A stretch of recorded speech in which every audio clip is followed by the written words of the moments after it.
तो कभी कभी आपने देखा होगा ना कि कैसे कुछ लोग किसी रूम के अंदर एंटर करते हैं और सबकी अटेंशन को अपनी तरफ ग्रैब कर लेते हैं। उनके एंटर करते ही इंटायर रूम लाइटन अप हो जाता है। ऐसा लगता है कि जैसे उनके अंदर कोई तो मैग्नेट है जो सबको अपनी तरफ खींच रहा है।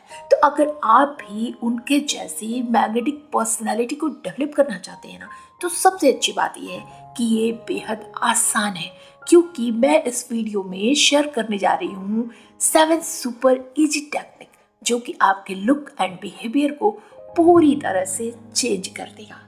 तो चलिए जानते हैं कि कैसे आप भी अपनी मैग्नेटिक पर्सनालिटी को बेहद ही ईजीनेस के साथ डेवलप कर सकते हैं एंड लग सकते हैं बेहद अट्रैक्टिव। और जो भी टिप्स मैं आज आपके साथ शेयर करने वाली हूँ वो 100% ट्रस्टेड हैं।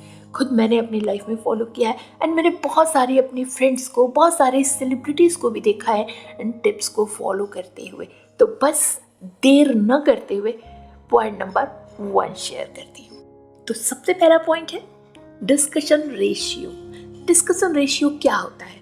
डिस्कशन रेशियो मीन्स कि जब दो लोग बात करते हैं ना, तो जो इंसान, आपका कोई फ्रेंड हो सकता है, कोई भी हो सकता है, जो पहले बात स्टार्ट कर रहा है ना, कोई टॉपिक को वो छेड़ रहा है ना, तो जाहिर सी बात है कि पूरे कन्वर्सेशन को वही डोमिनेट करेगा। आपको सिर्फ उससे रिस्पॉन्ड करना है, हाँ हूँ में सिर हिलाना है। आपको बीच बीच में उसके हर बात पे oh wow, super, really amazing जैसे वर्ड्स के इस्तेमाल करने हैं, जिसको जहाँ पर आप बोल सकते हैं, जिससे कि उसको लगेगा कि आप उसकी बात पे बहुत अच्छे से रिस्पॉन्ड कर रहे हैं। और किसी बात को बहुत प्यार से सुनना भी मैग्नेटिक पर्सनालिटी का ही पार्ट होता है। और जो भी कन्वर्सेशन रेशियो होता है ना, डिस्कशन रेशियो होता है 75 एंड 25% का होता है, यानी कि 75% सुनना और 25% बात करना, बोलना, जिसमें कि आप छोटे छोटे वर्ड्स का यूज कर सकते हैं, जैसे कि मैंने पहले बताया। और ये क्वालिटी ना, आई एम डैम श्योर कि आपको बेहद अट्रैक्टिव बनाती है, जिससे जिससे भी आप बात कर रहे हैं ना, उसको लगता है कि आप बहुत डाउन टू अर्थ हैं, आपकी पर्सनैलिटी बहुत ही अच्छी है, आपके एटिक्वेट्स बहुत ही अच्छे हैं। तो जब भी कोई आपसे बात करे ना, तो उसकी बात को पूरी शिद्दत के साथ बहुत प्यार से सुनिए। इससे क्या होगा ना, उसको लगेगा कि आप उसको वैल्यू दे रहे हैं और वो हमेशा आपकी मैग्नेटिक पर्सनैलिटी से अट्रैक्ट होता रहेगा।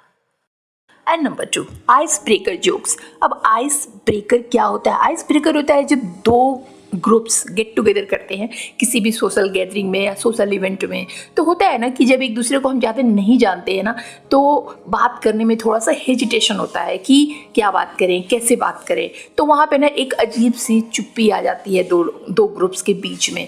लेकिन उसी में जिसकी पर्सनैलिटी अट्रैक्टिव होती है ना, कुछ लोग ऐसे होते हैं, आपके ग्रुप में भी कुछ लोग ऐसे होंगे जो किसी भी अनकंफर्टेबल सिचुएशन को कंफर्टेबल बना देते हैं, सबको नॉर्मल कर देते हैं। वो क्या करते हैं, वो कोई ऐसा जोक्स खुद के ऊपर क्रैक करते हैं और सब हंसने लगते हैं, या फिर किसी की लेग पुलिंग कर देते हैं और सब हंसने लगते हैं। तो ऐसा होता है ना, जब फ्रेंड्स का मीटअप होता है, तो अगर किसी की लेग पुलिंग ना हो, कुछ ऐसी बातचीत ना हो ना, तो मज़ा ही नहीं आता है। तो अगर आपको भी अपनी पर्सनैलिटी अट्रैक्टिव बनानी है ना, तो वो आइस ब्रेकर पर्सनैलिटी आपको अपने अंदर डेवलप करनी पड़ेगी कि आप किसी भी चुप्पी को आसानी से तोड़ दें और सब कंफर्टेबल हो जाए और सब हंसने लगें। क्योंकि देखो, हंसने के बहुत से फ़ायदे हैं। लाफिंग खुद में एक मेडिसिन है, लेकिन आपको शायद ये नहीं पता है कि हम शायद तब सबसे ज़्यादा अट्रैक्टिव लगते हैं ना, जब हम खुद के ऊपर हंस रहे होते हैं या फिर हम खुल के खिलखिला के हंस रहे होते हैं। And number 3, title card. तो जैसा कि आप सब जानते हैं ना, कि हम अपने नाम से बहुत ज़्यादा कनेक्टेड होते हैं, बहुत इमोशनल फीलिंग आती है।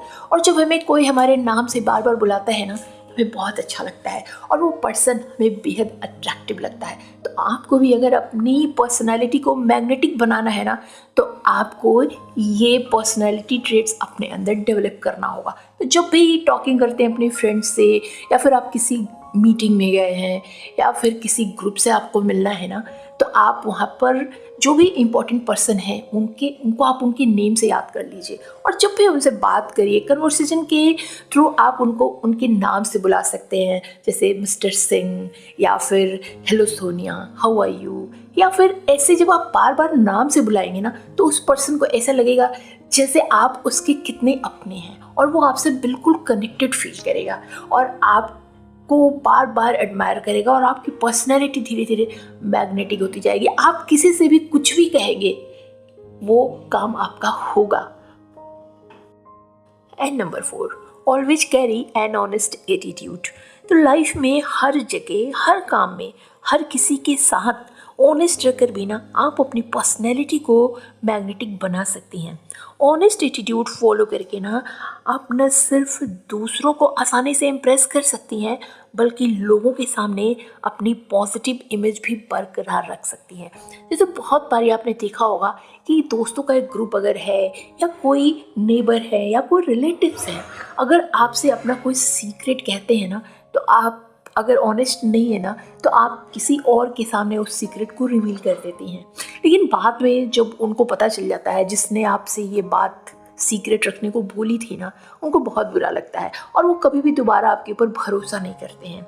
या फिर कई बार ऐसा होता है कि लोग किसी का मजाक उड़ा देते हैं और उनके दिल से उतर जाते हैं। ऐसे बहुत सारे लोगों को आपने देखा होगा। तो आपको क्या लगता है कि ऐसे लोगों की पर्सनैलिटी को कोई पसंद करता है? बिल्कुल नहीं। जब हम ऑनेस्ट रहते हैं ना तो हम हमेशा लोगों के दिलों में अपनी एक अलग ही पहचान बनाते हैं और हमारी पर्सनैलिटी मैग्नेटिक लगती है, उनको इम्प्रेसिव लगती है। And number 5, make yourself interesting.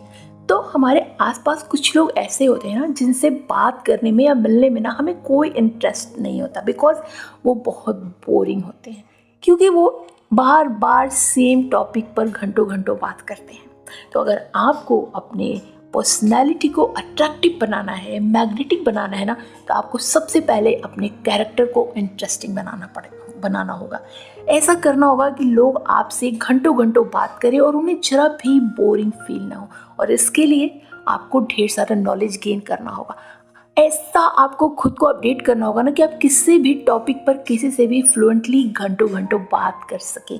और सिर्फ यही नहीं, अगर सामने वाला इंसान भी सेम हॉबीज को पसंद करता है ना तो जो भी ओपिनियन वो आपको दे रहा है ना आप उसकी वैल्यू करें, जिससे कि आपकी पर्सनैलिटी अट्रैक्टिव लगेगी। And number 6, magnetic charm. तो आपने कभी देखा होगा ना कि कुछ लोग ऐसे हमारे सामने आते हैं ना, हम उनकी तरफ खींचे चले जाते हैं, हमारी नज़रें उनसे नहीं हटती, बिकॉज उनका चार्म ही ऐसा होता है जो अपनी तरफ हमें खींचता है। तो अगर आपको भी ऐसा बनना है ना तो आपको लोगों की केयर करनी पड़ेगी, लोगों से मिलना पड़ेगा, लोगों के प्रॉब्लम को सॉल्व करना पड़ेगा। देखिए आप कैसे दिख रहे हैं ना, आप कितने अच्छे कपड़े पहने हैं, आप कितने अच्छे आपके बाल हैं, आपने मेकअप कितना अच्छा लगाया है, या फिर आप कितनी बड़ी गाड़ी से आ रहे हैं, इससे किसी को लेना देना नहीं होता है। आप उनके साथ कैसे पेश आ रहे हैं, आपका बिहेवियर उनके साथ कैसा है, ये ज़्यादा मायने रखता है। तो हमेशा जब भी किसी से भी मिले बहुत हम्बलनेस के साथ मिले, अच्छे से उनसे बात करें। अगर वो किसी प्रॉब्लम में हैं, आप कुछ भी नहीं कर सकते, कम से कम आप उनकी बात अच्छे से सुन तो सकते हैं, उनको सांत्वना दे सकते हैं। इस तरह के कैरेक्टर को कहते हैं मैग्नेटिक कैरेक्टर। तो अगर आपको अपनी पर्सनालिटी में लाना है तो आपको इस ट्रेट को फॉलो करना पड़ेगा। एंड नंबर 7, से नो पोलाइटली। तो कई बार ना हमें ना बोलना अच्छा नहीं लगता है, लेकिन बहुत ज़रूरी होता है कभी कभी ना कहना भी। बट बहुत बारी लोग बहुत रूडनेस के साथ नो बोलते हैं, जो कि आपकी पर्सनैलिटी को सूट नहीं करता है। तो अगर आपको अपने कैरेक्टर को, अपनी पर्सनैलिटी को मैग्नेटिक बनाना है ना, तो बहुत हम्बलनेस के साथ आपको नो बोलना आना चाहिए। किसी भी फ्रेंड ने आपको इनवाइट किया है वीकेंड पे और आपका प्लान कहीं और है, अब आप उसको कैसे ना बोलोगे, आप ये सोचते हो, और लास्ट मोमेंट पे ना आप अपना प्लान कैंसिल करके अपने दोस्त के यहाँ चले जाते हो। लेकिन उसका रिजल्ट क्या आता है, आपके घर वाले नाराज़ हो जाते हैं, आपका कुछ इंपॉर्टेंट काम रहता है वो मिस हो जाता है, और आपके फ्रेंड को भी ये लगता है कि आपको वो फॉर ग्रांटेड लेता है कि जब भी वो बुलाएगा ना आप उसके पास जाओगे ही जाओगे। तो कभी कभी ना बोलने भी आना चाहिए, लेकिन बहुत हम्बलनेस के साथ आप उसको बोल सकते हैं कि thank you so much, but मेरा पहले से कहीं अपॉइंटमेंट है, या फिर मेरा पहले से कहीं प्लान फिक्स है, मैंने किसी और को प्रॉमिस किया है। इस तरह के वर्ड अगर आप स्माइल करते हुए बोलोगे ना, आई एम डैम श्योर आपके दोस्त को बिल्कुल भी बुरा नहीं लगेगा। लेकिन अगर आप न चाहते हुए भी उसके पार्टी में जाओगे, वहाँ मीटअप के लिए जाओगे और आपका कोई काम नुकसान होता रहेगा ना आपका वहाँ मन लगेगा और ना ही आपका काम होगा। तो ना आप इधर के रहोगे ना उधर के, तो ना बोलो बट हम्बलनेस के साथ। तो ये थे कुछ ऐसे टिप्स एंड पॉइंट्स जिनको फॉलो करके आप अपनी पर्सनैलिटी को मैग्नेटिक एंड अट्रैक्टिव बना सकते हो। हाँ, मुझे पता है कि 1 या 2 दिन में ये नहीं होने वाला, but practice makes a man perfect, ये तो आपने सुना ही होगा। तो अगर आप डेली प्रैक्टिस करते हो ना, तो कोई भी चीज़ मुश्किल नहीं होती, कोई भी काम मुश्किल नहीं होता है, आप इजीली इसको कर सकते हो। तो अगर वीडियो अच्छी लगी हो तो लाइक कर देना, चैनल को सब्सक्राइब करके नोटिफिकेशन बेल दबा देना, और मेरे चैनल पे मैं इस तरह की वैल्यूएबल वीडियोस हमेशा अपलोड करती रहती हूँ। तो प्लीज़ अपना सपोर्ट और प्यार मुझे देना। एंड स्क्रीन पे जो वीडियो लगी हुई है उसको ज़रूर ज्वाइन कर लेना। मैं मिलती हूँ नेक्स्ट। Till then bye.